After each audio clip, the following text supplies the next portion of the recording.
The Google Pixel 6a takes core elements of the Pixels 6 and 6 Pro and repackages them into something more affordable while still keeping the look and vibe of Google's flagships.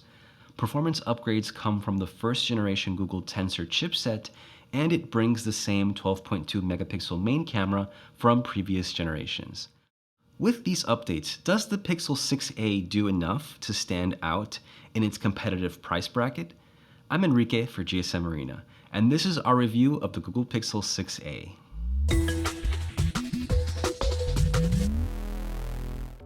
The Pixel 6a's looks come from the other Pixel 6 models. Each colorway has Google's distinct two-toned color scheme, made mostly of plastic.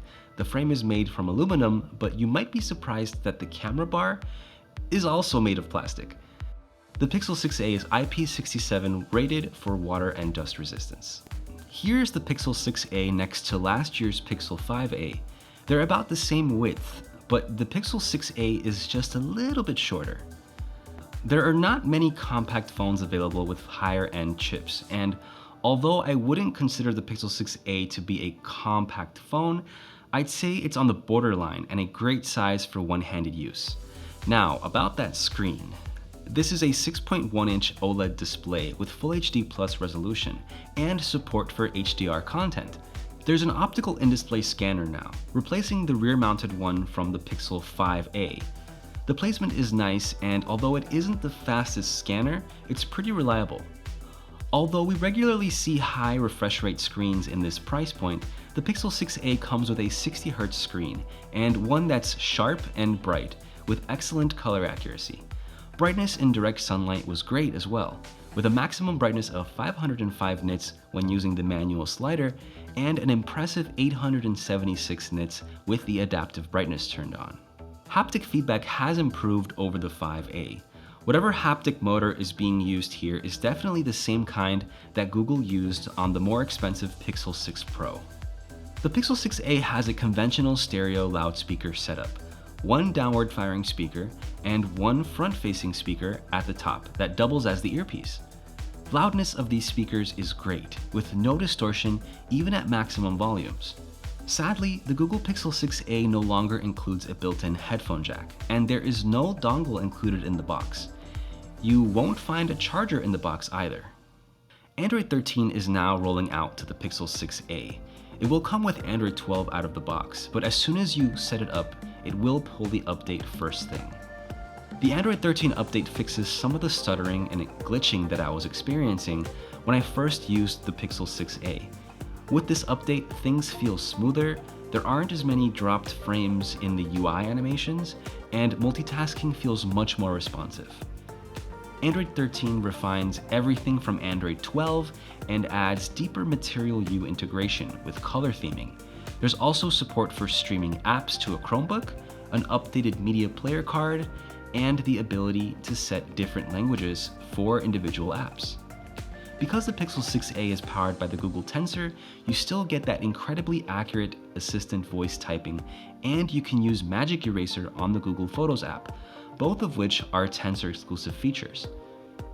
The Pixel 6a also gets Pixel's calling features like Call Screen and Hold For Me. The Pixel 6a is powered by the same Google Tensor chipset that's equipped with the more expensive Pixel 6 and 6 Pro. And for the mid-range, this is a fast and powerful chip, comparable to the Snapdragon 888. We had some reservations about playing games on the Tensor chip when we first reviewed the Pixel 6 and 6 Pro, but we found that thermal management has significantly improved since then. And although the Pixel 6a does get warm under moderate use, throttling was not as erratic, and it didn't ruin the gaming experience at all. In battery tests, we found the Pixel 6a to have great battery life, with an endurance score of 94 hours in our proprietary tests. Though not the best in class, it was better than we were anticipating with its 4410 mAh battery. The Pixel 6a doesn't come with a charger, but using Google's 18-watt adapter, we were able to get the phone to 42% in half an hour, and a full charge took a little under 2 hours, which is not really very competitive these days. The Pixel 6a comes with dual 12.2 megapixel sensors for its main and ultra-wide cameras. Google has used this main camera sensor on several Pixels before, and it's a solid all-around performer. On the Pixel 6a, images are captured much quicker thanks to the tensor chip. But that's about it for camera improvements. After all, this is the same camera hardware we've seen from Google for years, with incremental updates to the software that processes them. Daytime shots have excellent sharpness, and there's plenty of detail in the shots. Google's HDR Plus removes a lot of noise. Colors are accurate and vivid, though not too saturated. There's plenty of contrast and a wide dynamic range.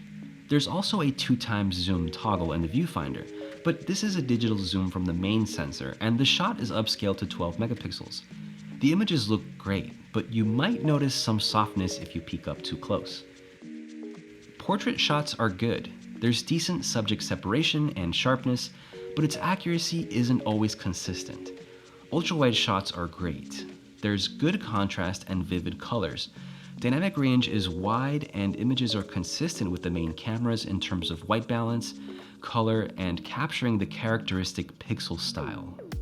HDR Plus handles low-lit scenes very well, with accurate colors and even exposures, but sharpness is softer and noise is far more noticeable. The ultra-wide camera isn't as good at capturing very dark scenes, but it will do just fine in most low-lit situations. Night sight shots take a little bit longer to capture, but resulting photos are more exposed and there's significantly less noise throughout. We see stronger contrast and more vivid colors as well. The ultra-wide camera can take night sight shots that look just as nice as the main cameras, only with a little more noise and softness when seen up close. The front-facing 8-megapixel selfie camera takes nice shots that are both sharp and flattering. HDR Plus works just as well on the selfie camera to expose backgrounds properly no matter where the lighting's coming from. Portrait selfies look mostly okay, although we did see some issues with the subject separation in our testing. Not the best, but we've seen worse. The Pixel 6a can record 4K video at up to 60 frames per second. Video produced looks sharp with vivid colors and great dynamic range. Footage from the ultra-wide camera is just as accurate in exposure and just as vivid as the main cameras, with minimal noise here as well. And that's the Pixel 6a. Like last year, you still get a well-equipped Pixel phone at a more affordable price with a plastic build, stereo speakers, a dual camera setup, and software support from Google. What's changed with the Pixel 6a, along with the design and more compact size, is the upgraded chipset with Tensor-enabled features like voice typing and Magic Eraser, and HDR Plus processes photos much quicker. The Pixel 6a now has an in-display scanner, but it loses out on the headphone jack, and there's no charger included in the box. Despite a couple of shortcomings, the Pixel 6a is a solid all-around smartphone with consistently good cameras, much improved performance, and security updates from Google through 2027. At $449, the 6a is a great value, and we give it our solid recommendation. Thank you all for watching. I have been Enrique, and I'll see you all next time.